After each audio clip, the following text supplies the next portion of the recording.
ছেড়ে দেব জবান দিয়ে তুমি যদি একবার বলো আলহামদুলিল্লাহ, আমার আল্লাহ এত পরিমাণ নেকি দিবেন, নেকি দিতে দিতে মিজান নামক আল্লাহ পরিপূর্ণ করে দিবেন। আমার কথা না নবীজি বলেছেন, হাদিস। আলহামদুলিল্লাহ হিতামুল্লাহ মিজান, মিজান নামক আল্লাহ পরিপূর্ণ করে দিবেন নেকি। জোরে বলেন সুবহানাল্লাহ। মিজান নামক পাল্লাটা কত বড়, মিজান এই পাল্লাটা কত বড়। আল্লাহ তাআলার একজন নবী, যিনি নবীর নাম দাউদ নবী, আল্লাহর কাছে আবেদন করলেন, আল্লাহ যার মিজান, যেই পাল্লা দিয়ে আমার নেকি ওজন করা হবে, আল্লাহ গো ওই মিজানটা যাতে বড় মনে চায় দেখার ব্যবস্থা করে দাও। আল্লাহ তাআলা কবুল করলেন। ফেরেশতাকে বললেন, ও ফেরেশতারা যাও, আমার দাউদ নবী মিজান দেখতে চায় দেখার ব্যবস্থা করে দাও। দেখাই দিলেন। দাউদ নবী মিজান দেখলেন, বেহুশ হয়ে গেলেন। আল্লাহ জিজ্ঞাসা করলেন, দাউদ মিজান দেখতে চাইলে আল্লাহ দেখাইলেন, বেহুশ হয়ে গেল কেন? দাউদ নবী বলেন, আল্লাহ গো এই মিজানের এত বড় একটা পাল্লা, এই পাল্লার মধ্যে যদি সাত আসমান সাত জমিন লাগে তারপর পাল্লাটা বড় হবে না। এত বিশাল একটা পাল্লা, এই পাল্লা দেখে কি নবী বেহুশ হয়ে গেলাম। নবীজি বলেন, উম্মত জবান দিয়ে একবার শুধু বলবা আলহামদুলিল্লাহ, আমার আল্লাহ নেকি সওয়াব দিয়ে মিজানের পাল্লা পরিপূর্ণ করে দিবেন। আর একটু জোরে বলেন সুবহানাল্লাহ, আর জোরে সুবহানাল্লাহ। এই সুবহানাল্লাহ বলেছি এর অর্থ হলো আল্লাহ পবিত্র। বলেন তো সুবহানাল্লাহ অর্থ কি?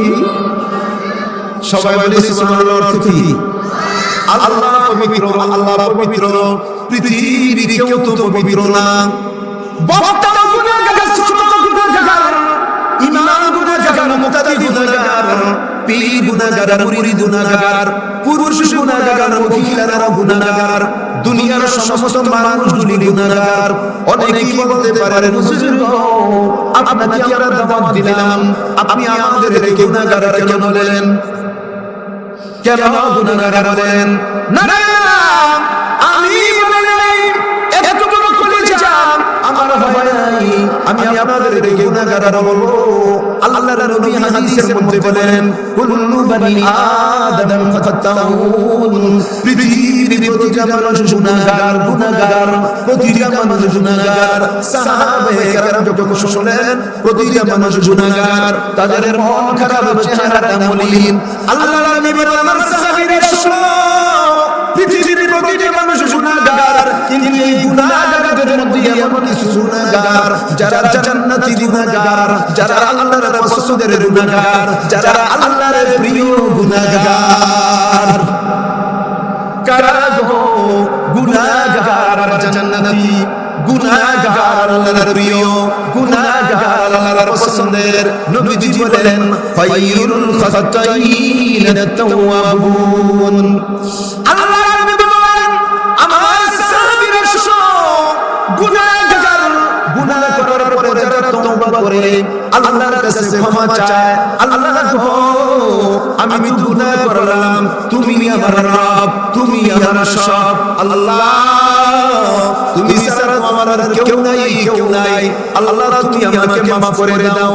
আল্লাহর নবী বলেন, আত-তাইবু মিনাল যামবি কামান লা যামবা লাহু, যে ব্যক্তি গুনাহ থেকে তওবা করবে তার আমলনামায় কোনো গুনাহ বাকি থাকে না। গুনাহ থেকে তওবা করলে আর কোনো গুনাহ বাকি থাকে না।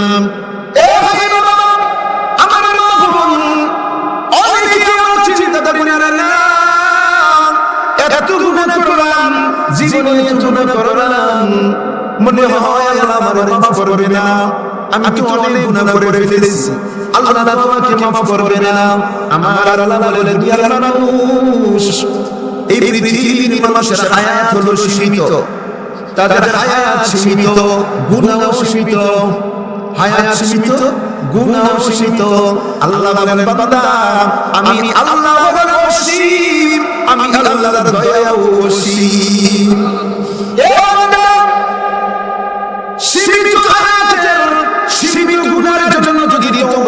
ক্ষমা চাও, ক্ষমা চাইতে দেরি হয় আমি আল্লাহ মাফ করতে দেরি করব না। জোরে বলেন সুবহানাল্লাহ। আমরা মাফ চাইবো কার কাছে? বলি তো কার কাছে মাফ চাইবো? আল্লাহ যেন আমাদেরকে মাফ করে দেন, বলি আমিন। আর একটু জোরে বলি না আমিন। প্রশ্ন হলো কোন সময় মাফ চাইবো? কখন আল্লাহর কাছে তওবা করব? কয় মৃত্যুর আগে আগে তওবা করব। মৃত্যুটা হবে কখন? কয় বয়স যখন হবে বেশি বুড়া যখন তখনই তো মরব নাকি? এখন তো মরার দরকার নেই। হ্যাঁ, মৃত্যুটা কত দূরে? দোস্ত শুনেন, গত কয়েকদিন আগে আমার খুব প্রিয় একজন বন্ধু হাফেজ মাওলানা শহীদুল ইসলাম বিক্রমপুরী সাহেব বাসা থেকে বের হলেন।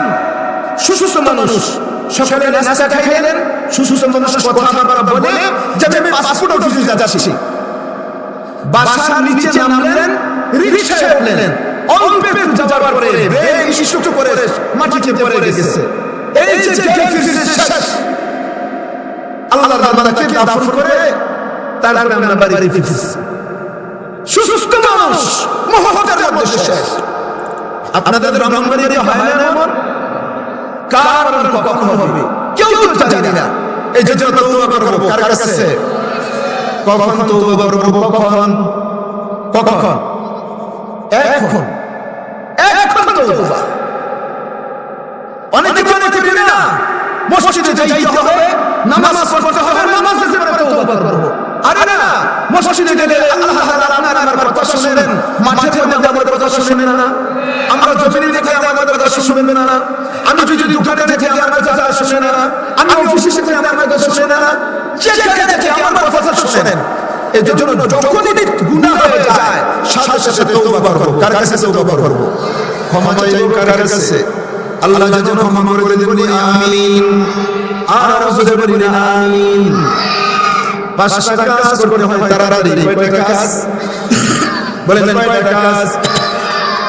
পাঁচটা কাজ করব তাড়াতাড়ি। এক নাম্বার, আজ্জিলু বিসসালাতি ক্বাবলাল ফাউত। এক নাম্বার, তাড়াতাড়ি হলো নামাজের সময় হয়ে গেলে দেরি করে তাড়াতাড়ি নামাজ পড়ো।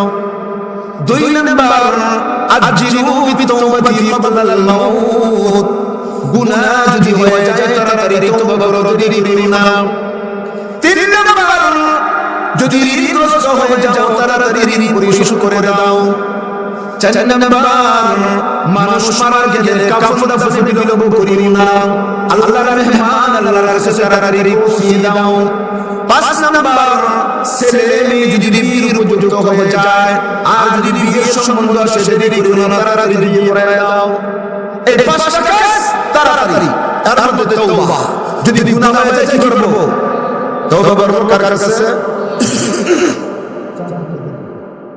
কার কাছে? আল্লাহর কাছে ক্ষমা চাইবো। পারবেন ইনশাআল্লাহ?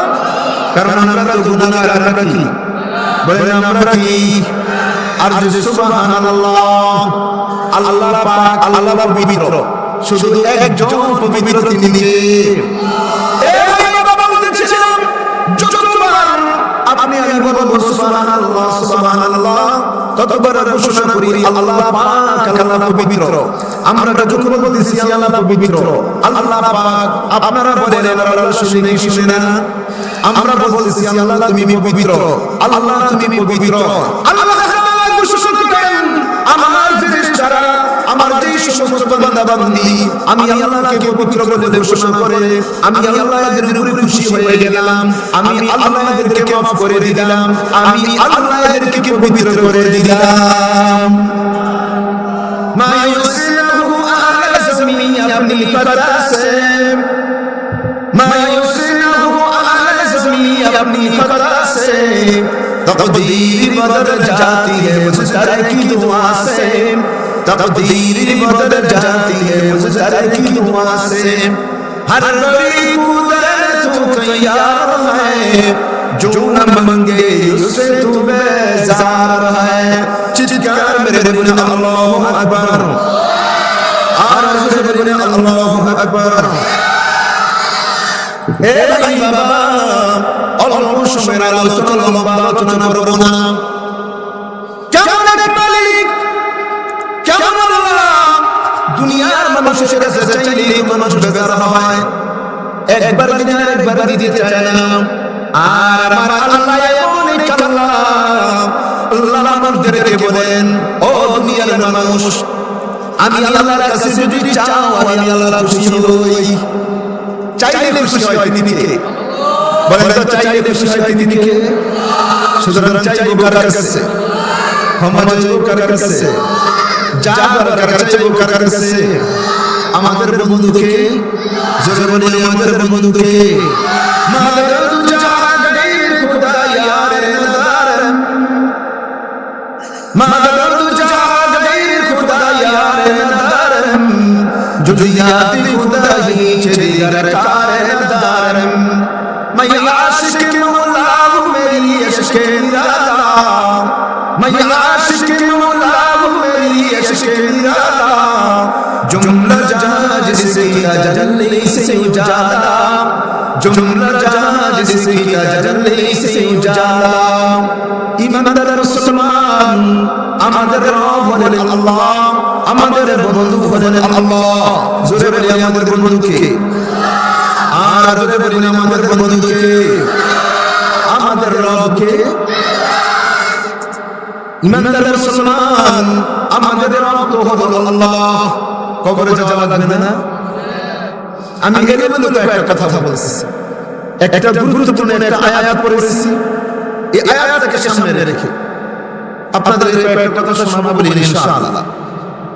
কিন্তু পরিবেশটা ওয়াজের পরিবেশ না, ওয়াজের পরিবেশ একটা কথা মনে রাখবেন, এটা হলো ইবাদতের জায়গা, আমলের জায়গা। মসজিদ ইবাদতের জায়গা, আমলের জায়গা। এই জন্য মসজিদের মধ্যে ছোট ছোট বাচ্চারা দাঁড়ানো পিছনে, বসবো পিছনে, মুরব্বিরা দাঁড়ানো সামনে, বসবো সামনে। ওয়াজের মঞ্চে মুরব্বিরা বসবে সামনে, বাচ্চারা পিছনে।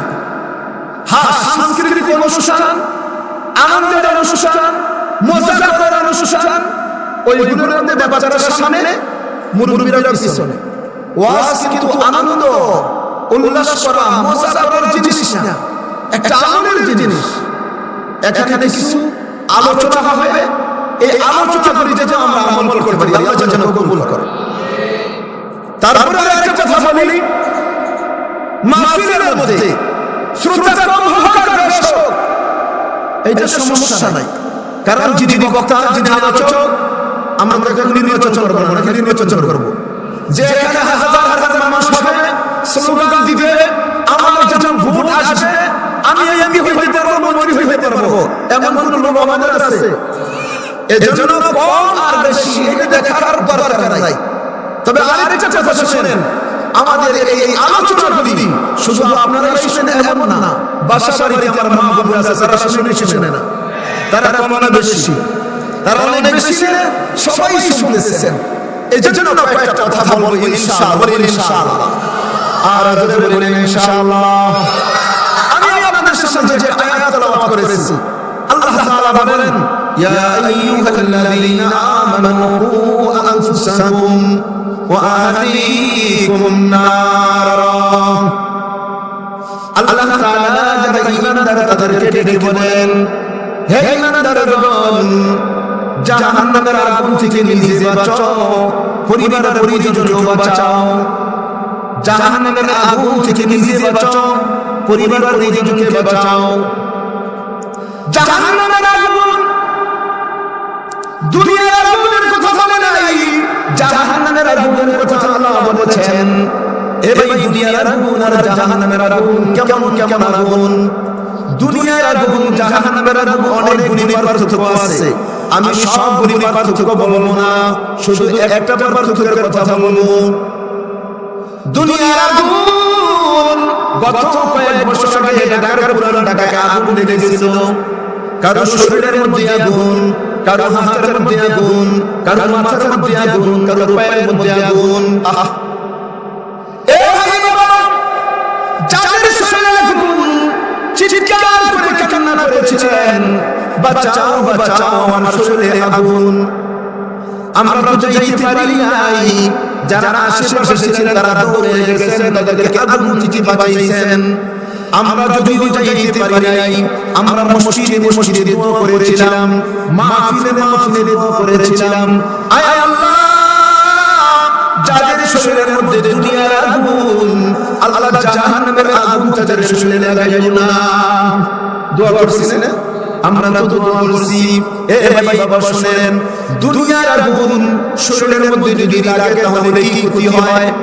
দুনিয়ার আগুন যাদের শরীরের মধ্যে লাগবে, যদি সুস্থ হয়ে যায় আর কোনো ব্যথা লাগে না, ব্যথা শেষ। দুনিয়ার আগুনের কারণে যদি মারা যাওয়ার পরে আর কোনো ব্যথা নাই। দুনিয়ার আগুনের কারণে আল্লাহ শাহাদাতের মর্যাদা দান করবেন, আল্লাহ চিরস্থায়ী জান্নাতের মেহমান বানিয়ে দিবেন। কিন্তু জাহান্নামের আগুন যদি কারো শরীরের মধ্যে লাগে, এ ভাই দুনিয়ার আগুন যদি লাগে ডাক্তার চিকিৎসা করে, দুনিয়ার আগুন যদি লাগে মানুষের মায়া লাগে, মানুষ বাঁচাইতে চায়, কিন্তু জাহান্নামের আগুন কারো শরীরে যদি লেগে যায় কেউ তো বাঁচাইবে না, কেউ তো বাঁচাইবে না, ডাক্তারও চিকিৎসা করবে না, তাদের কান্নাগুলিও কেউ শুনবে না। কারণ জাহান্নামের আগুন দিয়ে যাদেরকে শাস্তি দেওয়া হবে, যাদের মাধ্যমে শাস্তি দেওয়া হবে, যেই ফেরেশতারা শাস্তি দিবে এই ফেরেশতারা হবে অন্ধ, এই ফেরেশতারা হবে বধির, তারা কানেও শুনবে না, চোখেও দেখবে না, তাদের একটু মায়াও লাগবে না। সুতরাং জাহান্নামের আগুন যাদের শরীরে লাগবে তাদের জন্য কেউ কান্নাও করবে না, মায়াও লাগবে না। বলেন ঠিকই ঠিক না? তাহলে তাদের অবস্থাটা কেমন হবে? আগুনে পুড়তে পুড়তে মরবে কিনা? কয় না, জাহান্নামের আগুন যাদের শরীরে লাগবে তারা বাঁচবেও না, মরবেও না, বাঁচবেও না, মরবেও না। এই জন্য আমার আল্লাহ কোরআনে কারীমের মধ্যে বলেন, এরা দুনিয়ার মানুষ জাহান্নামের আগুন থেকে নিজে বাঁচো এবং পরিবার পরিজনকে বাঁচাও। আপনারা বলেন তো, জাহান্নামের আগুন থেকে আমাদের সন্তানদেরকে বাঁচানোর দরকার আছে না নাই? সবাই বলেন।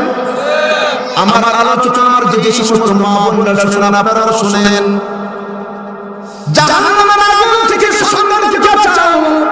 কেমন করে বাঁচাইব? কেমন করে বাঁচাইব? এ ভাই বাবা, ওই না আমরা চেষ্টা করি জাহান্নামের আগুনে যেন আমার সন্তান না যায়, চেষ্টা করি। কেমন ভাবে চেষ্টা করি? আপনার আমার সন্তান যদি দুনিয়ার আগুনের মধ্যে পড়ে যায়, তো আমরা বলি বাবা আগুন আছে, যাইও না। আদর করে বলি বাবা রে আগুন যাইস না, ছেলে যা আগুনে, আর আমি এখান থেকে বলবো যাইস না, আমি দৌড়ে যাব। বলেন দৌড়ে যাব, বাবা আগুন যাইস না। দুনিয়ার আগুন থেকে বাঁচানোর জন্য যদি আমরা চেষ্টা করি, তাহলে জাহান্নামের আগুন থেকে বাঁচানোর জন্য কত চেষ্টা করতে হবে? বলেন কত চেষ্টা করতে হবে? শুধু অনেক মুখে বলি, কেন না বলার অবশ্যই আছে। যাই হোক, কথা বুঝেন তো? বলি আলহামদুলিল্লাহ। জাহান্নামের আগুন থেকে যদি না বাঁচাই, অনেক জায়গায় মাহফিলের মধ্যে যখন যাই, অনেক সময় এমন হয় বয়ানে যখন বসি, আস্তে থেকে একটা কাগজ ধরে দেয়, হুজুর এইটা দেখেন, একটু লেখা দেখি হুজুর আজকে আপনি বয়ান করবেন, মা বাবার হক সম্পর্কে বয়ান করবেন।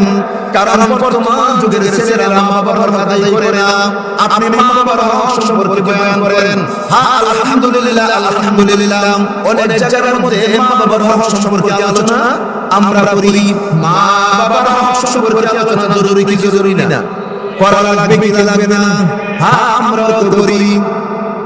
এ ভাই আপনারা মনে রাখবেন, মা বাবার হক যেমন সন্তানের জন্য আদায় করা জরুরি, এমন ভাবে সন্তানের হক মা বাবার উপরেও আদায় করা জরুরি। বলেন ঠিক না?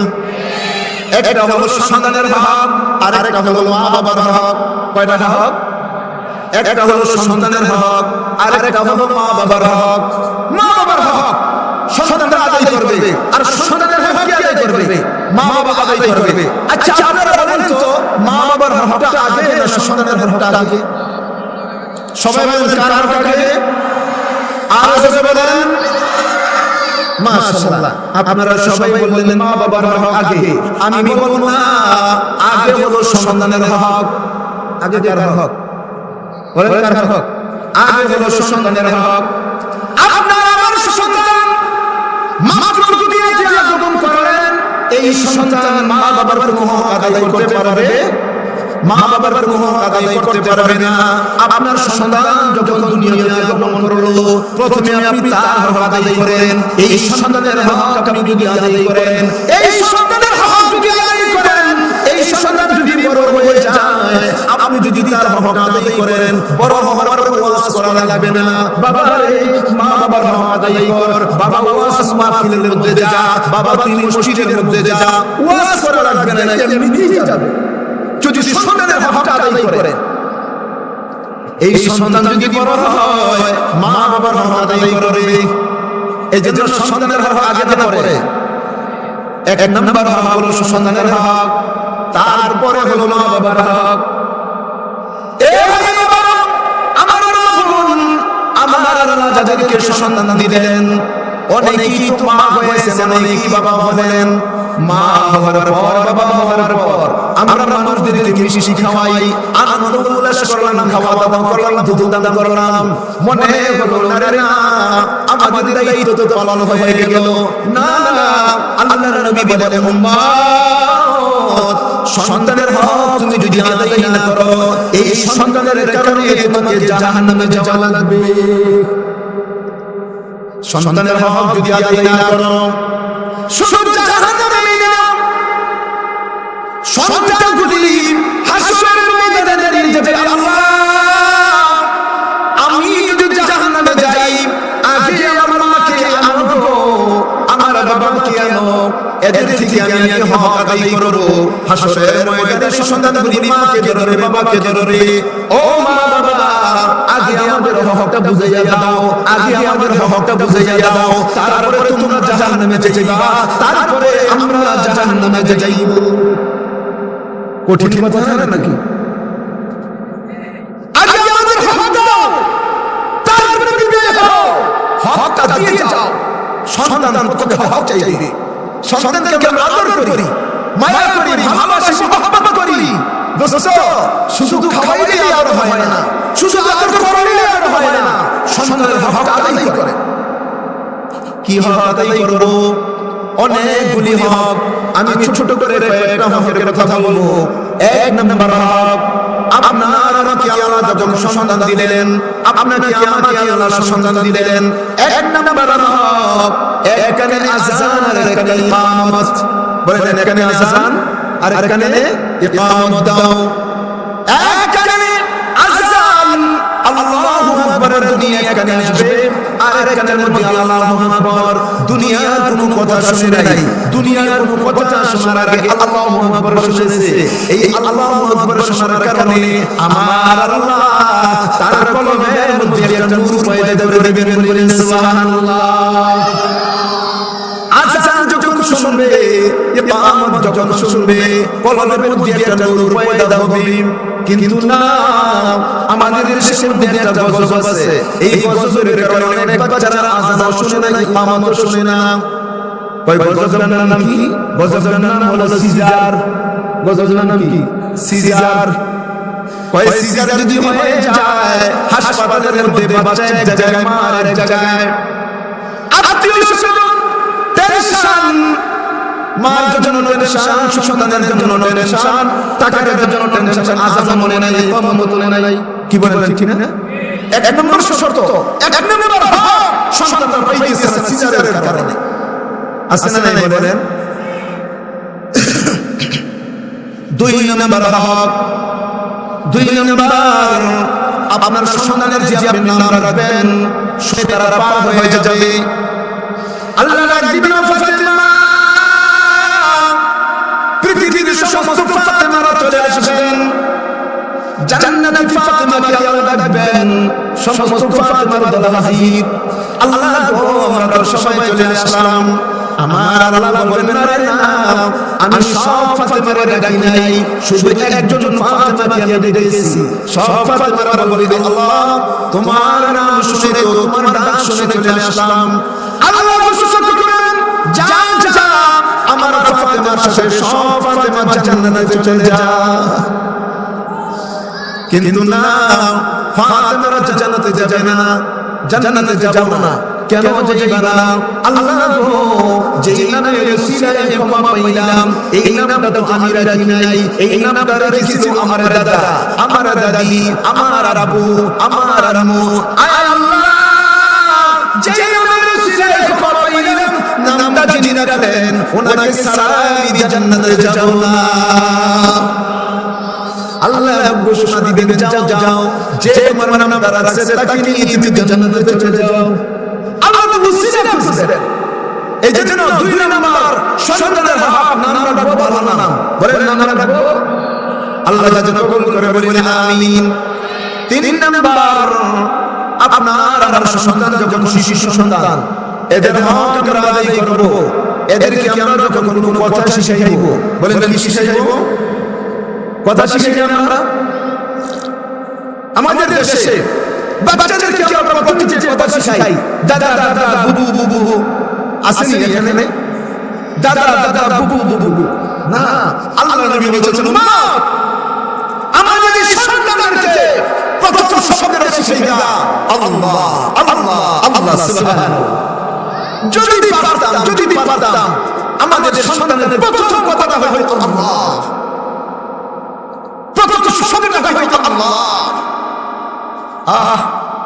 আর যখন এদেরকে কোন মরা শিখাইব, এদেরকে যখন কোন মরা শিখাইব, কোন মরা শিখাইব, বলেন তো কোন মরা?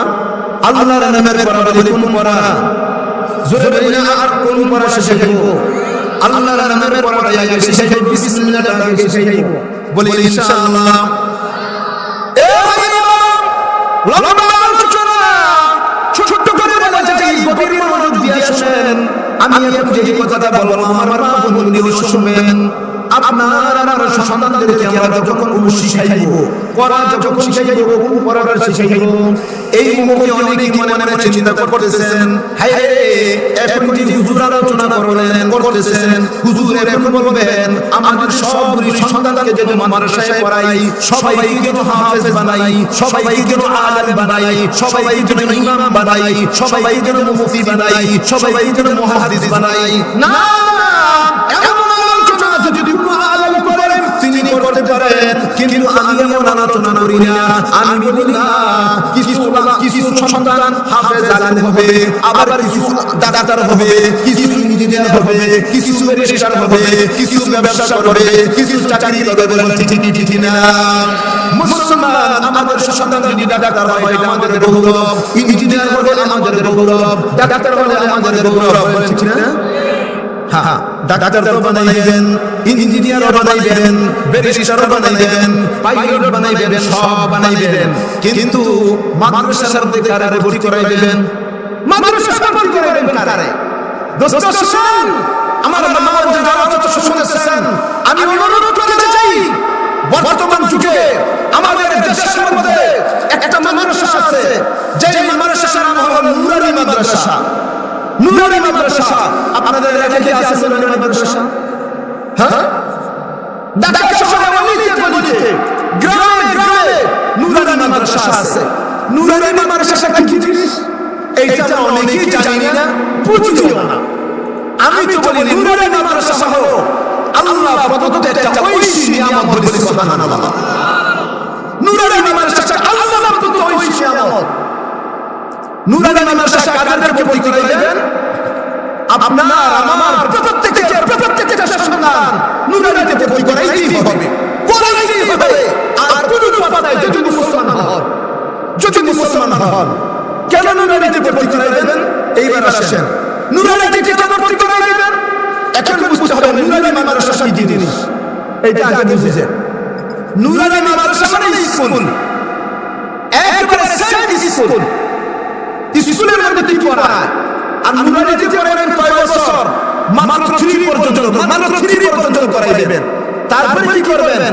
স্কুলে নিয়ে যাবেন, তারপরে কলেজে পড়াইবেন, তারপরে ইউনিভার্সিটিতে পড়াইবেন, তারপরে আমেরিকা লন্ডনে পড়াইবেন, যেখানে ইচ্ছা সেখানে পড়াইবেন। নুরানিতে শুধু ক্লাস 3 পর্যন্ত। বলেন তো কোন ক্লাস পর্যন্ত? 3 3 পর্যন্ত। এরপরে যদি বলেন এইটা আপনাদের ইচ্ছা, কিন্তু আমি বলে যাই 3 পর্যন্ত প্রত্যেকটা সন্তানকে মাদ্রাসায় পড়াইবেন। যদি না পড়ান আল্লাহর দরবারে আপনার সন্তান আপনার বিরুদ্ধে মামলা করবে।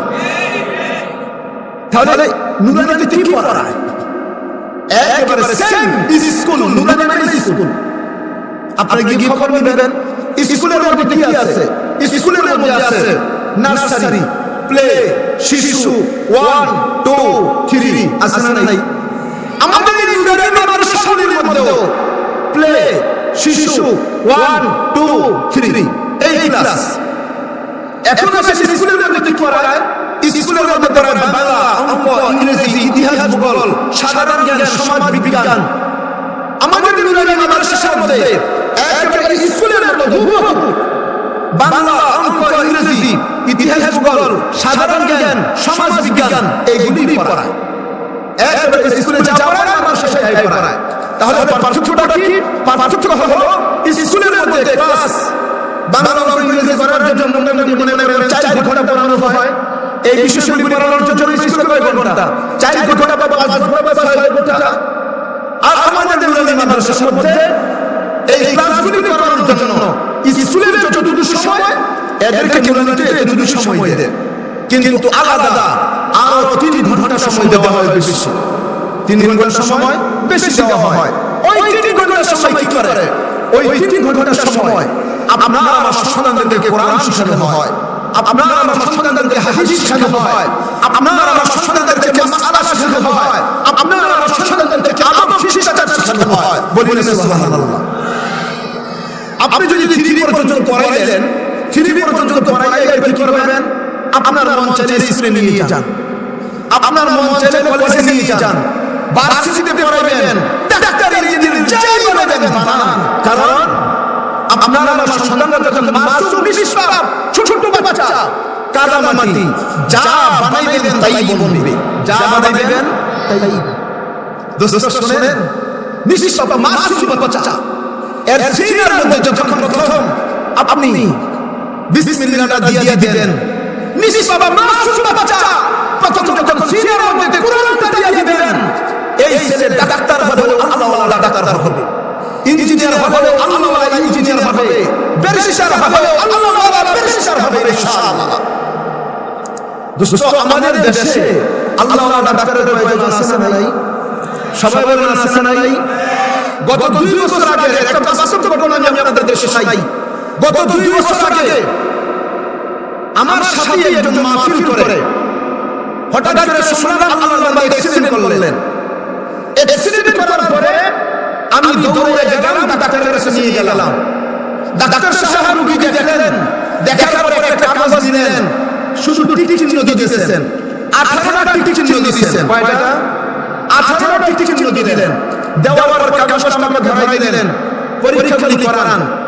বললাম কয়টা পরীক্ষা? 18টা পরীক্ষা। টাকা লাগবে কত? 15,000। বললাম যে একটু কাছে মারছে, এতগুলি পরীক্ষা কেন? আমার সাথে রাগ হয়ে গেল। ডাক্তার আপনি না আমি? আমি বললাম আমি তো ডাক্তার।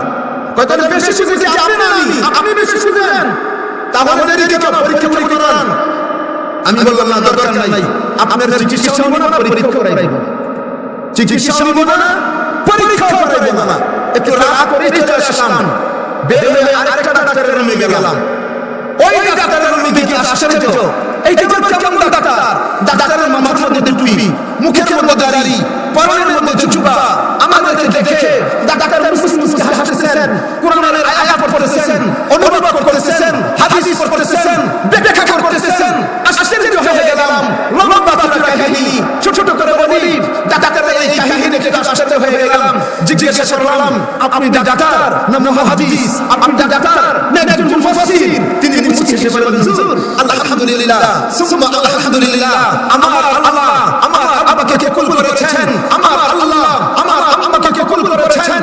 উনারা তো প্রথম আমাকে নুরানি মাদ্রাসায় পড়াইছেন, তারপরে হেফজখানায় পড়াইছেন, হাফেজ বানাইছেন, দিন শিখাইছেন, স্কুলে পড়াইছেন, কলেজে পড়াইছেন, ভার্সিটিতে পড়াইছেন, ডাক্তার বানাইছেন। আলহামদুলিল্লাহ এখন আমি ডাক্তার হয়েছি। তবে 30 পারা কোরআন আমার সিনার মধ্যে, অনুবাদ আমার সিনার মধ্যে, হাদিস আমার সিনার মধ্যে। বলিলেন আলহামদুলিল্লাহ। অনেক লম্বা কথা বলার পরে বললাম ডাক্তার সাহেব চিকিৎসা করেন। এইবার তিনি দেখলেন, দেখার পরে একটা কাগজ দিলেন, ঔষধ লিখে দিলেন 320 টাকার। তিনি বললেন যান 320 টাকার ওষুধ দিলাম, ঔষধ লিখে খাওয়াইলেন, ভালো হয়ে যাবে। জিজ্ঞাসা করলাম ডাক্তার সাহেব পরীক্ষা লাগবে না? কয় না না, একটা পরীক্ষাও লাগবে না, ঔষধ খাওয়াইলেন ভালো হয়ে যাবে। আলহামদুলিল্লাহ রোগী নিয়ে আসলাম, ঔষধ খাওয়াইলাম, রোগী পরিপূর্ণ সুস্থ হয়ে গেছে। একটা পরীক্ষাও লাগে নাই। আগের ডাক্তার 15,000 টাকার পরীক্ষা দিয়েছিলেন, আপনারা বলেন তিনি ডাক্তার না ডাক্তার? ডাক্তার না ডাক্তার? আর পরে যে ডাক্তার কাছে দিয়েছি তিনি ডাক্তার, বলেন তিনি কি ডাক্তার? আল্লাহ ডাক্তার, প্রশস্ত ডাক্তার। আমাদের দেশে আল্লাহ ডাক্তারের প্রয়োজন আছে না নাই? আজকে আল্লাহ ডাক্তার পাই না, এই জন্য কি করে জানেন? অল্প টাকার জন্য, কয়েকটা টাকার জন্য আমার মা বোনদেরকে অসুস্থ বানাচ্ছে, পঙ্গু করে ফেলে, বলেন ঠিক না? আজকে আমাদের মা খালার অবস্থা দেখেন, একজনের সিজার হয় না, হাসপাতালে গেলে সব সিজার, সব সিজার। সিজার কারণ কি? কারণ হলো সিজার করলে কিছু টাকা পাবে, টাকা নেবে ডাক্তার, ডাক্তাররা পালা মানুষের পেট কাটছে, ভয় দেখায়, বাচ্চাকে উল্টে আসছে। আবার ফল নিবেন না গাছ নিবেন, কি কয় ফল নিবেন না গাছ নিবেন। হাসপাতালে আপনার মেয়েকে রাখছেন, এখন ডাক্তার বলতেছে ফল বাঁচাইবেন না গাছ বাঁচাইবেন। এইবার ওই ক্ষেত্রে তো জ্বর শুরু হয়ে গেছে, ছেলের মা বলতেছে আরে না কত নরমাল হয়ে গেছে, একটু অপেক্ষা করেন না, নরমালি হয়ে যাবে। কারণ ছেলের মার টেনশন, সিজার করলেই তো আমার ছেলে 30,000 টাকা চলে যাবে। ছেলের মা বলতেছে একটু অপেক্ষা করেন, মেয়ের মা বলতেছে আপনি কি বুঝেন, আপনি জানেন কিছু, অপেক্ষা করলে যদি মরে যায় টাকা তো মানুষই কামাই করে, আরে সিজার দিয়ে দেন। মেয়ের মা তো মেয়ের জন্য পাগল, সিজার কইরা আল্লাহ তাড়াতাড়ি করে টাকা যায় না যায়। ওই ক্ষেত্রে ছেলের মা মেয়ের মা জ্বর শুরু হয়ে যায়, যখন হয় না মরে যায়, জ্বর শুরু হয়ে যায়। দোস্ত এগুলি হয় ডাকাতের কারণে, ডাকাতের কারণে। আমাদের দেশে বলেন ডাক্তারের দরকার আছে না নাই? আল্লাহওয়ালা ডাক্তার, আল্লাহওয়ালা ইঞ্জিনিয়ার, আল্লাহওয়ালা ব্যারিস্টার তখনই পাইবেন যদি আমরা আমাদের প্রত্যেকটা সন্তানকে আমাদের সন্তানের সিনার মধ্যে আমরা প্রথম কোরআনটা ঢুকিয়ে দিতে পারি, কোরআনটা ঢুকিয়ে দিতে পারি। ও শুনেন, আমি লম্বা আলোচনা করব না, এর কারণ হলো লম্বা আলোচনা করার যে পরিবেশ কেমন জানি আমার কাছে একটু অন্য ধরনের মনে হচ্ছে। এই জন্য ছোট ছোট করে বলে যাই, এখানে আপনারা যারা আছেন, মাইকের আওয়াজ যারা শুনতেছেন, এখানে অনেক ভাই এমন আছেন আপনি আমার মাকে বিদায় করে দিয়েছিলেন, আপনি আপনার বাবাকে কবরে রাখছেন, দাদাকে কবরে রাখছেন, নানাকে কবরে রাখছেন, নানিকে কবরে রাখছেন, দাদিকে কবরে রাখছেন। আমরা হয়তো অনেকেই জানি না আপনি যখন আপনার বাবাকে জানাজার নামাজ পড়াইতেছিলেন, জানাজার মধ্যে আপনি দাঁড়িয়েছিলেন, মার জানাজায় দাঁড়িয়েছিলেন, দাদা দাদির জানাজায় আপনি দাঁড়িয়েছিলেন, আপনার বাবা চিৎকার করে বলেছিল, আপনার মাও চিৎকার করে বলেছিল সন্তানরে দুনিয়া থেকে চলে যাচ্ছে সন্তান, আর কোনোদিন আসবো না।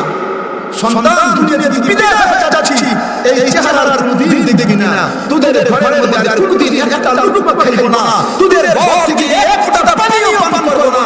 সন্তান চলে যাচ্ছি, তবে আমাদের শেষ একটা হাদিয়া দিব, একটা গিফট আমাকে দিয়ে আমাকে বিদায় কর। সন্তানের একটা হাদিয়া দে।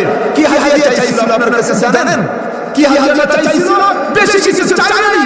আপনার মা চিৎকার করে বলেছিলেন, আপনার বাবা চিৎকার করে বলেছিলেন, জানাজায় দেখে তুমি দাঁড়িয়েছ, এইভাবে আমি সুস্থ করে দোয়াটা করো, আল্লাহুম্মা গফির লি হাইয়িনা ওয়া মাইয়িতিনা ওয়া শাহিদিনা ওয়া গায়িবিনা ওয়া সাগীরিনা ওয়া কাবীরিনা। এই দোয়াটা আপনি পড়বেন, আমি পড়ব। আপনার আমার মা বাবা চেয়েছিলেন, বলেন ঠিক ঠিক ঠিক। যদি আমরা সুস্থ করে দোয়াটা পড়ে থাকি, আপনার আমার মা হাসি হাসি কবরে গেছে। যারা সুস্থ করে দোয়াটা পড়তে পারে নাই, মা বাবার শেষ হাদিয়া দিতে পারে নাই, জানাজায় দাঁড়াইতে দোয়াটা করতে পারে নাই, চিৎকার করতে করতে কবরে গেছে। আর কবরে যাওয়ার পরে অবস্থাটা, কবরে যাওয়ার পরে কবরে যাওয়ার পরে অবস্থাটা এমন হয়, তু তাওয়াঙ্গারা গাশাই আজমালেমা, তু তাওয়াঙ্গারা গাশাই আজমালেমা, ই কদর গাফল মুদিয়া জালেমা। মা বাবা কবর চিৎকার করে, আরে সন্তান দুনিয়ার কোনো কিছু কবরে আনলাম না, বাড়ি আনে ব্যবসা বাড়ি নাই জমি নাই সব তোমাদের জন্য রেখে আসলাম সন্তানরে একটু আয় আমার কবরের পাশে দাঁড়া কবরের পাশে দাঁড়াই একটু সূরা ইয়াসিন তেলাওয়াত কর আর রহমান তেলাওয়াত কর ওয়াকিয়া তেলাওয়াত কর সূরা ইখলাস তেলাওয়াত কর আমার জন্য একটু দোয়া কর মা বাবার কবর থেকে চিৎকার করে আপনার জন্য আমার জন্য আমরা যে দোয়া করি কিন্তু না অনেকে কেমন আছে কবরে যায় না মার জন্য দোয়া করে না বাবার জন্য দোয়া করে না আছে নাই হ্যাঁ যায় না কেন কয় মাকে তো মনে পড়ে বাবাকে তো মনে পড়ে কিন্তু কবরের মধ্যে যায় না না যাওয়ার কারণ হলো সূরা ইয়াসিন তো পারে না আর রহমান তো পারে না সূরা মুলক তো পারে না ইখলাস সুন্দর করে তেলাওয়াত করতে পারে না সহিহ শুদ্ধ দুরূদও পারে না কিভাবে দোয়া করবে সুন্নাত তরিকাটাও জানা বলেন ঠিক না পারে না কবরের মধ্যে যায় না কবরের মধ্যে মা চিৎকার করে বাবা চিৎকার করে এ বাবা আমার রামুন প্রত্যেকটি অনুরোধ করে বলে যাই আপনি তুই কবরে যাবেন আমি তুই কবরে যাব আপনি ওই যে চিৎকার না করার আগে আমার যে চিৎকার না করার আগে এই জন্য সন্তানদেরকে আমরা মাদ্রাসা যদি পড়াই আমরা যদি নামাজ 3 পর্যন্ত পড়াই এবারে 3 কোন পর্যন্ত 3 পর্যন্ত যদি পড়াই আপনার আর আমার সন্তানগুলি 30 পারা কোরআন শুদ্ধ তেলাওয়াত করতে পারবে কমপক্ষে 40 হাদিস মুখস্থ করতে পারবে জানাজা নামাজের ইমামতি করতে পারবে প্রয়োজনে মসজিদে গিয়ে পাঁচ ওয়াক্ত নামাজের ইমামতি করতে পারবে প্রয়োজনে জুমার নামাজের ইমামতি করতে পারবে আপনি যদি 3 পর্যন্ত পড়ান তারপরে আপনি কলেজে পড়াইলেন ইউনিভার্সিটিতে পড়াইলেন ডাক্তার হলো এই ডাক্তার যখন শুনবে হায় মা দুনিয়াতে নাই বাবা দুনিয়াতে নাই ডাক্তার তো বলে আসবে না এ মানুষ টেনশন কইরো না আমার মা দুনিয়াতে নাই বাবা দুনিয়াতে নাই আমার মা বাবার জানাজার ইমামতি আমি করব মা কবরে দূরে যাবে বাবার কবরে দূরে যাবে ইয়াসিন তেলাওয়াত করবে আর রহমান তেলাওয়াত করবে ওয়াকিয়া তেলাওয়াত করবে মার জন্য বাবার জন্য দোয়া করবে বলেন ঠিক না কিন্তু না অনেকেই মনে করবে দেখুন আমি জানি ব্রাহ্মণবাড়িয়ার মানুষ এই ব্রাহ্মণবাড়িয়া শহরের মানুষ তারা অনেক চালাক না রে হুজুরের ওয়াজ হুজুর করে যাক আমি মাদ্রাসার মধ্যে পড়াইবো কেন কারণ এলাকার মধ্যে অনেক মোল্লা মুশি আছে এদেরকে বাসার মধ্যে নিয়ে আসবো মাসে আমার 500,000 টাকা ধরাই দিব আমার সন্তানদের কোরআন পড়াইবে আমার সন্তানদের নামাজ শিখাইবে আছে নাই প্রাইভেট পড়ানো আছে নাই অনেকে প্রাইভেটের মাধ্যমে কোরআন শিখে প্রাইভেটের মাধ্যমে নামাজ শিখে এমন আছে না এ বাবা এলাকার মামুন আপনাদেরকে আমি বলতে চাই যারা নাকি প্রাইভেটের মাধ্যমে সন্তানকে আপনি কোরআন শিখাইলেন আপনারা সন্তানকে কিছু বলবেন এসা ফজর পড়ানো লাগবে না কালকে আল্লাহর মসজিদের মধ্যে তুমি যাও শুধু মাগরিবের নামাজে ইমামতি করো মাগরিবের ইমামতি করো 2 বছর লাগাইয়া কোরআন শিখছে মাগরিবের ইমামতি করতে পারে না বলে ঠিক না 3 বছর 4 বছর লাগাইয়া কোরআন শিখছে জানাজা নামাজের ইমামতি করতে পারে না কবরের দোয়াটা করতে পারে না আছে না তাহলে কি শিখলো প্রাইভেটে কি শিখলো প্রাইভেটে শিখছে কিন্তু শিখলেও হবে না কলমের মধ্যে নূর আসে না নূর যদি পাইতে চাও তোমার আমার সন্তানগুলিকে মাদ্রাসার মধ্যে পড়াও কোরআনের নূরের দিকে অঙ্ক করাও শেষে নাই ইংরেজি পড়ানো শেষে নাই বরং আমরা কি পড়াই আমরা পড়াই এ মা কোন বই থেকে আপনি পড়াইবেন সর্বপ্রথম যে আপনি শ্বশুর শাশুড়ি পড়াইবেন এবিসিডি পড়াইবেন ক খ পড়াইবেন আলিফ বা তা সা পড়াইবেন কোন বইয়ের মাধ্যমে পড়াইবেন কারণ আমাদের সমাজের মধ্যে আছে 2 প্রকারের বই সবাই বলেন না কয় প্রকারের বই জোরে বলতে হবে কয় প্রকার এই 2 প্রকারের বই আছে কিছু বই এমন এই বইগুলো যদি পড়ে সন্তানদের ঈমান নষ্ট হয়ে যায় আছে বই এমন বই আছে ঈমান নষ্ট হয়ে যায় কিন্তু ওই বইটা আমি বলবো না সামনে আর দুইটা কথা বলবো বলি ইনশাআল্লাহ একটা বই আছে আমাদের বাজারে শরতে ওয়াজবার শরায়াতে আরাশ রশিদি দিদিগি দূর আছে নাই আরেকটা বই সমাজের মধ্যে আছে বাচ্চারা পড়ে শরতে ওযু শরিয়াতে আযান রশিদ ইসলাম দিদিকি ঈমান আছে নাই কোন বইটা পড়াইবেন কোন বইয়ের মাধ্যমে শরিয়া শিখাইবেন পাশাপাশি দুইটা ঘর পাশাপাশি দুইটা ঘর এক ঘরের মধ্যে তার সন্তানকে পড়ায় শরতে ওযু শরিয়াতে আযান রশিদ দিদিকি দূর এক মা পড়ান এইবার সন্তানরা মাকে বলে মা শরতে ওযু মানে কি মা বলে ওযু মানে সাথে সাপ এই সাপে যদি কামড়ে মানুষ মারা যায় এই সাপটা হলো ভয়ঙ্কর সাপ জঙ্গলের মধ্যে থাকে এই সাপ হলো হিন্দুদের দেবতা না সন্তান অজগর সম্পর্কে অনেক কিছু ছিল পাশে আরেক ঘর আরেক মা তার সন্তানকে পড়ায় শরতে ওযু শরিয়াতে আযান রশিদ ইসলাম দিদিকি ঈমান সন্তান বলো শরতে ওযু ও মা বলো না শরতে ওযু মানে কি ওযু আবার কি জিনিস মা এইবার বলে সন্তান ওযু মানে হলো মুখ ধোয়া ওযু মানে হলো হাত ধোয়া মাথা মাসে করা পা ধোয়া সন্তানরা বলে মা আমি যদি ওযু করি আমার কি লাভ হবে মা বলে সন্তান তুমি যদি ওযু করো তোমার দেহটা আল্লাহ পাক এবং পবিত্র বানায়া দিবেন সন্তানরা বলে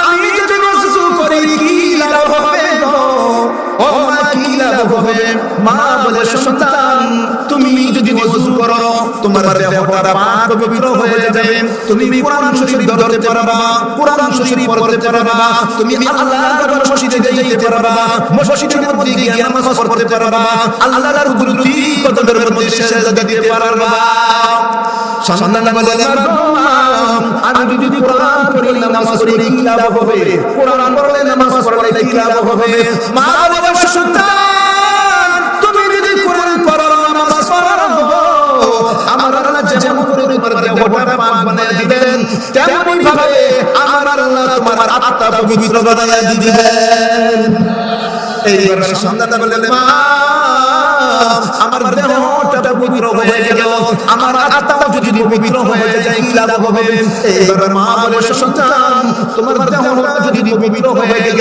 তোমার আত্মা যদি পবিত্র হয়ে যায় আমার আল্লাহ তোমাকে দুনিয়াতেও শান্তি দিবেন আল্লাহ তোমাকে জান্নাতের মেহমান বানিয়ে দিবেন যার দেহ পবিত্র আত্মা পবিত্র দুনিয়াতেও তার সফল আখিরাতেও সফল বলেন সুবহানাল্লাহ এইবার সিদ্ধান্ত আপনারা নেবেন ওযু দিয়া পড়াইলে শ্বশুর শরিয়া শিখবে ওযু দিয়া পড়াইলে শ্বশুর শরিয়া শিখবে আপনারা ওযু দিয়া পড়াইবেন নাকি ওযু দিয়া পড়াইবেন বলেন না কোনটা দিয়া পড়াইবেন আর যদি নুরানি মাদ্রাসার মধ্যে পড়ান এরা যেমন শুরু পড়বে শরিয়া পড়বে এবিসিডি পড়বে 1 2 পড়বে আলিফ বা তা পড়বে কি পড়বে আলিফ কি পড়বে ওযু বলেন না আলিফ কি জরুরি আলিফে বাতে মাশাআল্লাহ মাদ্রাসার মধ্যে আমরা পড়েছি আলিফে আখিরাত শেষে বিচার দিন নেক আজর বদলা শেষে পাবে মুমিন বাতে বাইতুল্লাহ শরীফ আল্লাহ পাকের ঘর ওহার দিকে ফিরে তোরা নামাজ যাই কর তাতে তাফসীর পাক কোরআনের বাণী তাফসীর করিলে বারে কুওয়াতে ঈমানি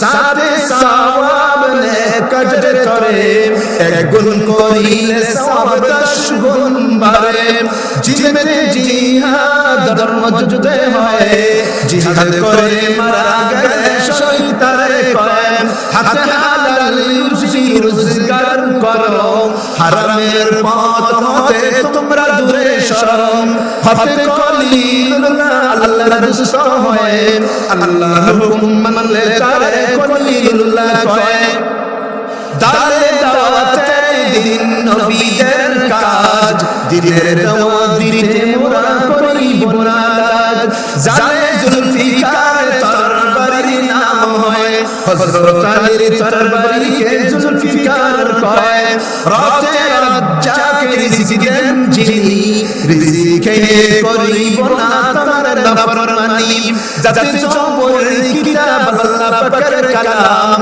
আল্লাহ হতে পেয়েছেন যিনি দাউদ আলাইহিস সালাম যাতে জবরের কিতাব আল্লাহ পাকের কালাম আল্লাহ হতে পেয়েছেন যিনি দাউদ আলাইহিস সালাম সিনের সাইয়্যিদুল মুরসালিন মুদের নবী হয় রাহমাতুল লিল আলামিন আর তাকে কয় সিনের শহীদ ধর্মযুদ্ধে হয় বেহেশতের যাবে তারা জানিও নিশ্চয় সাদতে সৌমুন জাহার রোজা রোজার মাসে বন্ধ থাকে কবরের সাজা দোয়াতে দালিন আলহামদু শেষ পরধারা হয় না যেন আল্লাহর আদেশ জোরে জোরে বলেন সুবহানাল্লাহ আর জোরে বলেন সুবহানাল্লাহ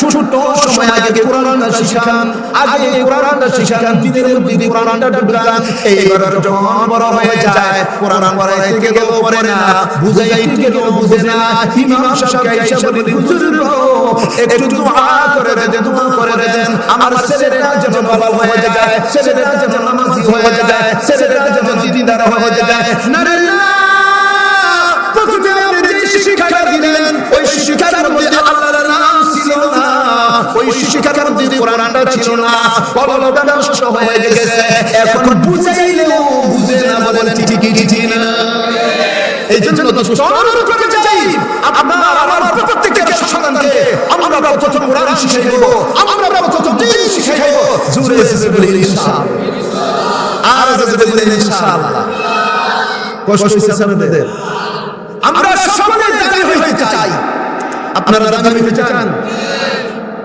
আর 10 মিনিট কথা বলা যাবে কষ্ট হয় না বাবা আমরা দাবি হইতে চাই কিন্তু দাবি মানুষ সারা বলেন তো দাবি মানুষ সারা হয় দাবি মানুষ হলো যারা এমপি যারা মন্ত্রী যারা প্রধানমন্ত্রী ওই যে প্রধানমন্ত্রী বাড়িওয়ালা গাড়িওয়ালা টাকাওয়ালা বক্তা ইমাম এরা দাবি না এরা দাবি দোস্ত শুনুন দাবি কারা আমার আল্লাহ কোরআনে কারীমের মধ্যে বলেন ইন্না আকরামাকুম ইনদাল্লাহি আতকাকুম ও দুনিয়ার মানুষ গরিব হইতে পারো কালো হইতে পারো যাই হোক তুমি যেমনই থাকো তোমার সিনার মধ্যে যদি আল্লাহর ভয় থাকে তুমি দাবি মানুষ জোরে বলবেন সুবহানাল্লাহ সবচেয়ে দাবি মানুষ যার ভিতরে আল্লাহর ভয় আছে কার ভয় বলেন কার ভয় আমি ওয়াজ করতেছি কিন্তু আমার নিয়ত হলো কি যদি থাকে হইতে পারে না আমার মনে যদি থাকে এইটা আমার মনে যদি থাকে কেন আমাকে কেন কথা বলবে আমার সামনে মানুষ চেষ্টা করবে আমাকে কে সালাম দিবে আমার এই ওয়াজ কোনো লাভ হবে কারণ মানুষের চেহারা দেখে না মানুষের কথা দেখে না আল্লাহ দেখে মানুষের ভালো মানুষের মন অবশ্য বয়ান করতেছি চুপ বয়ান করি মানুষের উপর টেনশন করে যাই হায় রে বয়ানটা কেন করি মানুষের কথা বলি কেন শোনাই মানুষের সামনে হাদিয়া দিবে মানুষের সামনে কথা দিবে মানুষের সামনে মুসাফা করবে মানুষের সামনে বক্তা বলে ডাকবে এই জন্যই ওয়াজ করি যদি এই জন্য ওয়াজ করি হাসরের ময়দানে আল্লাহর কাছে কিভাবে চেহারা দেখি আল্লাহর কাছে কিভাবে চেহারা দেখি আল্লাহ বলেন লিমা তাকুলুনা মা লা তাফালুন বান্দা তুই নিজে বলছিস নিজের মধ্যে ছিল না আমার নিজের মধ্যে ছিল না অবশ্য অনেক ওয়াজ আমি নিজে করি না যে আমলটা আমার মধ্যে নাই ওই ওয়াজটা আমি করি না কারণ আমি নিজে আমল করি না এই ওয়াজ মানুষ আমল করব আমল করবে নাকি গত 5-6 রমজান আগে এক রমজান মাসে আমি জুমার মিম্বরে বসে বয়ান করতেছি ইতিকাফের বয়ান ইতিকাফ করলে এই সওয়াব ইতিকাফ করলে এই লাভ ইতিকাফ করলে এত ফজিলত যখন বয়ান করতেছি বয়ানের মধ্যখানে আমার মনে আসলো হায় হায় আমি কি ইতিকাফের ওয়াজ করি আমি নিজে ইতিকাফ করি না তাহলে আমার ওয়াজ শুনে মানুষ ইতিকাফ কেন করবে মানুষ কেন ইতিকাফ করবে? তখন সিদ্ধান্ত নিলেন না, আল্লাহ যদি আমাকে হায়াতে বাঁচান আমি ইতিকাফ করব। আর মানুষের কথা শুনবেন, শুরু করে দিলেন ইতিকাফ। আল্লাহ যদি হাতাল মউত ইতিকাফ করার তৌফিক দান করে। সামনে রমজান আসছে, আল্লাহ যদি কবুল করেন বলেন আমিন। দোস্ত শুনেন, আমরা অনেক সময় গরিব মানুষকে মূল্যায়ন করি না, কালো মানুষদেরকে মূল্যায়ন করি না। সামনে এসে কেন বসে বলবেন? আপনি বসেন। আল্লাহর কাছে যে আমি চেয়ারে বসে আমি দেখে গেলাম আর যদি নিচে বসে সম্মান দাবি, হ্যাঁ আল্লাহ তো চেয়ারে দেখে না, আল্লাহ নিচে উপরে দেখে না, আল্লাহ দেখে মানুষের ভালো, মানুষের মন। আল্লাহ আমাদের কলবগুলি আল্লাহওয়ালা কলব বানায় দাও, আমাদের মনগুলি আল্লাহওয়ালা মন বানায় দাও। দোস্ত আজকে গরিবের দাম নাই, শুধু আজকেই নেই, নবীর যুগেও ছিল, নবীর যুগেও ছিল। কয়েকজন সাহাবী নবীর কাছে এসে বললেন, নবী গো মানায় না। আল্লাহ নবী বলেন, সাহাবীরা বলো না কি মানায় না? নবী গো আপনি হলেন নাম, আপনি সাইয়্যিদুল মুরসালিন, আপনি রাহমাতুল লিল আলামিন। আর আপনার পিছনে যিনি আযানের নিয়ামত দেন তিনি একজন কালো মানুষ, তিনি হলেন গোলাম, তিনি গরিব। নবী গো আপনার পিছনে যিনি আযান দেন মানায় না, কিনা মানায় না। নবীজি বলেন, সাহাবীরা গো তোমরা তো জানো না আমার বেলাল কালো হইতে পারে, আমার বেলাল গোলাম হইতে পারে, আমার বেলাল গরিব হইতে পারে। এর সাহাবীরা আমার দেখে কে কালো কে গরিব, কে গোলাম কে আজাদ, আমার বেলালের দিলে এত সুন্দর, আমার বেলাল আস্তে করে যদি একটা কথা বলে কথার আওয়াজ আল্লাহর আরশে আজিমে চলে যায়। একদিনের ঘটনা, নবীজি সিদ্ধান্ত নিলেন, বেলালে আজকে ফজরের আযান দিবেন না, নতুন একজন মুয়াজ্জিন আযান দিবেন, নতুন একজন মুয়াজ্জিন আযান দিবেন। সিদ্ধান্ত হয়ে গেল বেলাল রাদিয়াল্লাহু তাআলা আনহু আযান দিবেন না, নতুন একজন মুয়াজ্জিন ফজরের আযান দিবেন। আযানের সময় যখন হয়ে গেল, নতুন একজন মুয়াজ্জিন আযান দিয়ে দিলেন, বন্ধু শুনে আযান। হযরত বেলাল তিনি আযান দেয় নাই। আযান যখন শেষ, জিবরাইল আমিন নবীজির দরবারে হাজির হয়ে গেলেন।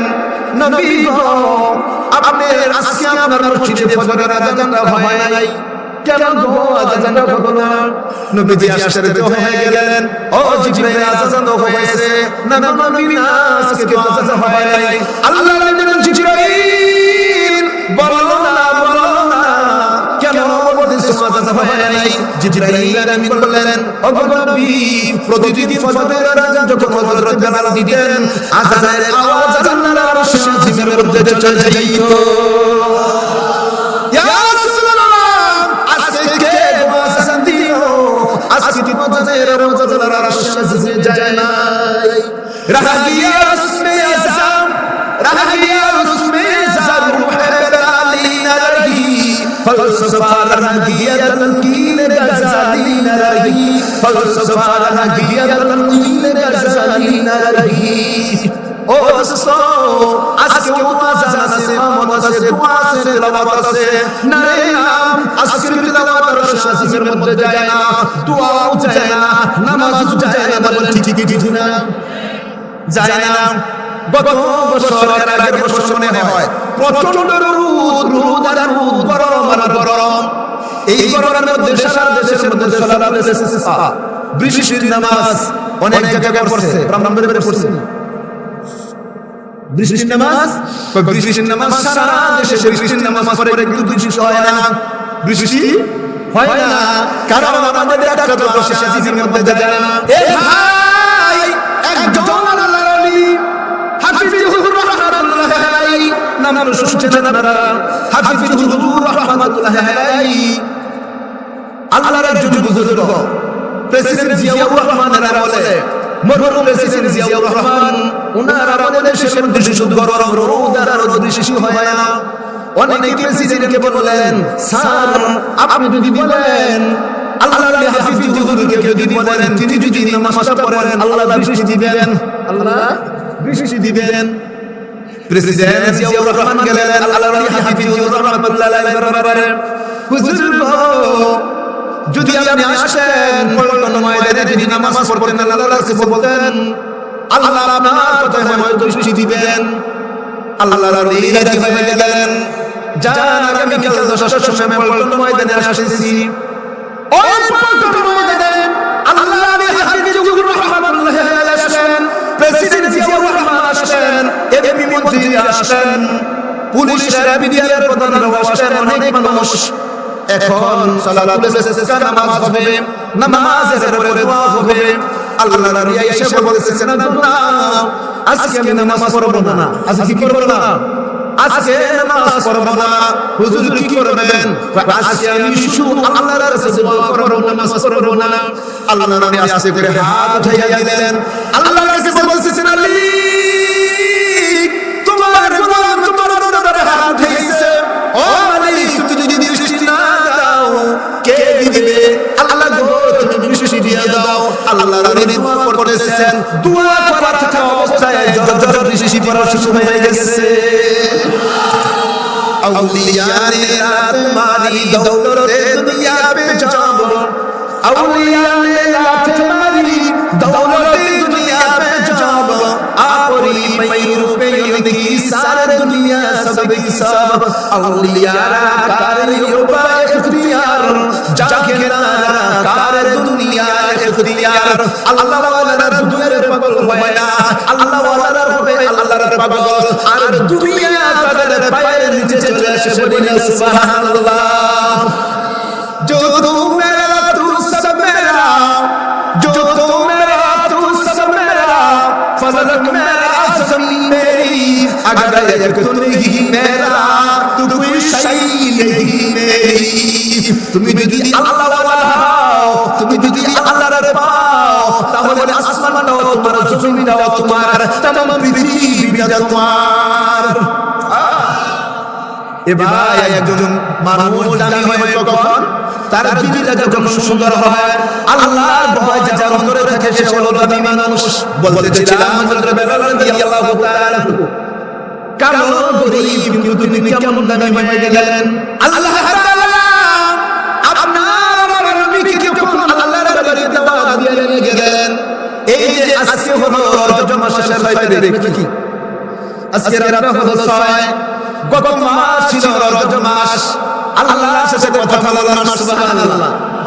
গুফতে মুসা বা খুদা দর কুহে তোর, গুফতে মুসা বা খুদা দর কুহে তোর, গুফতে আহমদ বা খুদা দর আরশে ওর, গুফতে মুসা রবি আরিনি আই খুদা, গুফতে খুদা লান তারানি আই মুসা। মুসা নবী যখন পাহাড়ে আল্লাহ তাআলার সাথে কথা বলেন, হঠাৎ করে মুসা নবীর চেহারাটা মলিন হয়ে গেল। আমার আল্লাহ জিজ্ঞাসা করলেন, মুসা আমি আল্লাহ তোমাকে তুর পাহাড়ে আনলাম, আমার সাথে কথা বলার ব্যবস্থা করে দিলাম, মুসা গো তোমার চেহারাটা মলিন হয়ে গেল কেন? মুসা নবী বলে, আল্লাহ তোমার সাথে কথা বলতে এত মজা না জানি তোমার চেহারাটা কত সুন্দর, তোমাকে দেখতে বড় মনে চায়, তোমাকে দেখতে বড় মনে চায়। আল্লাহ তাআলা ঘোষণা করলেন, মুসা রে দুনিয়াতে যতদিন থাকবা দেখতে পারবা না, ও মুসা তুমি অপেক্ষা করো, যখন যাইবা জান্নাতে আমি আল্লাহকে তখনই দেখতে পারবা।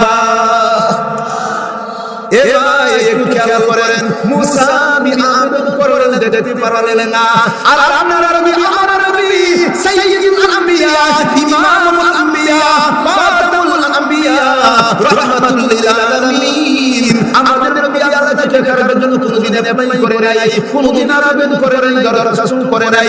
আমার আল্লাহ আমাদের নবীর কাছে দাওয়াত পাঠিয়ে দিলেন, পয়গাম পাঠিয়ে দিলেন, ও হাবিব কোন নবীর সাথে তুলনা করা চলবে না। আপনি বলেন আমার প্রিয় বন্ধু, ও হাবিব আপনি আমার বাড়িতে আসবেন, আমার সামনে বসবেন, আমার সাথে কথা বলবেন। সুবহানাল্লাহ। আমার আল্লাহ আমাদের নবীকে যখন দাওয়াত দিলেন, নবীজি যখন আল্লাহর বাড়ির দাওয়াত পাইলেন, এইবার নবী পেরেশান হয়ে গেলেন। হায় রে, আমার আল্লাহ তোমার দাওয়াত দিলেন, আমি কিভাবে আল্লাহর বাড়িতে যাইব? নবীজি পেরেশান। আমার আল্লাহ ডেকে বলেন, হাবিবি গো, আপনার পেরেশান করা লাগবে না। আমি আল্লাহ জান্নাত থেকে জাবরাত নামের বিমান পাঠিয়ে দিলাম, আপনি এই বুরাক নামের বিমানে উঠবেন, আমি আল্লাহর বাড়িতে চলে আসবেন। আমি আল্লাহর বাড়ি আপনি চলে আসবেন। নবী যখন আল্লাহর বাড়িতে গেলেন, আল্লাহ তাআলা সেখানে কথা অনেক আলোচনা শুরু করে দিলেন। এইবার আমার আল্লাহ বলেছেন, বন্ধু গো, শুধুই কি গল্প করব, কথাই বলবো না।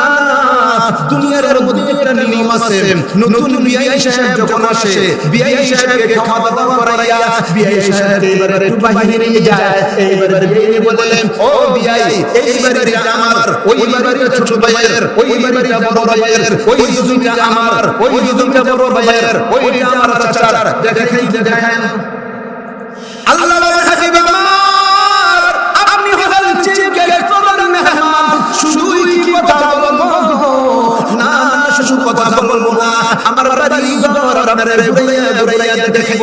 আমার আল্লাহ আমাদের নবীকে সাত আসমানের একটা করে সব ঘুরাইয়া দেখাইলেন, আর কুরসি লৌহ কলম সব ঘুরিয়ে দেখাইলেন, জান্নাতেও দেখাইলেন, জাহান্নামও দেখাইলেন। বলেন সুবহানাল্লাহ।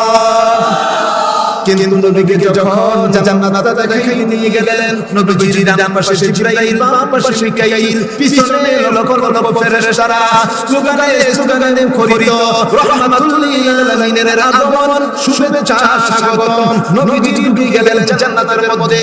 জিবরাইল আর মিকাইল দুইজনে নবীর সাথে আছেন। নবীজি নিস্তব্ধ পরিবেশে আস্তে আস্তে করে সামনে যান। জান্নাতে দেখেন, হঠাৎ করে নবী আসতে হয়ে গেলেন।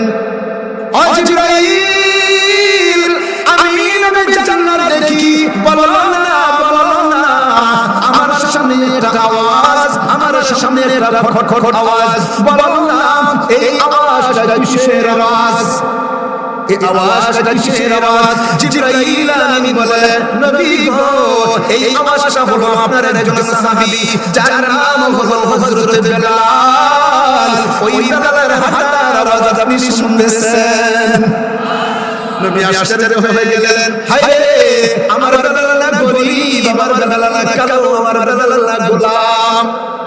আল্লাহর নবী রাহমাতুল লিল আলামিন মেরাজ থেকে যখন আগমন করলেন, সাহাবীদের নিয়ে যখন মেরাজের আলোচনা শুরু করে দিলেন, হঠাৎ করে নবীজি ঘোষণা করলেন, আইনা বেলাল, আইনা বেলাল, আমার বেলাল কোথায় গো, আমার বেলাল কোথায়? বেলাল সবার পিছনে আস্তে করে হাত উঠিয়ে বললেন, লাবাইক ইয়া রাসূলুল্লাহ, নবী গো, গোলাম তো হাজির, গোলাম হাজির। হযরত বেলাল টেনশন শুরু করে দিলেন, সামনে বড় বড় সাহাবায়ে কেরাম, নবীজি আমার মত গরীব, আমার মত গোলামকে নবীজি কেন ডাকলেন?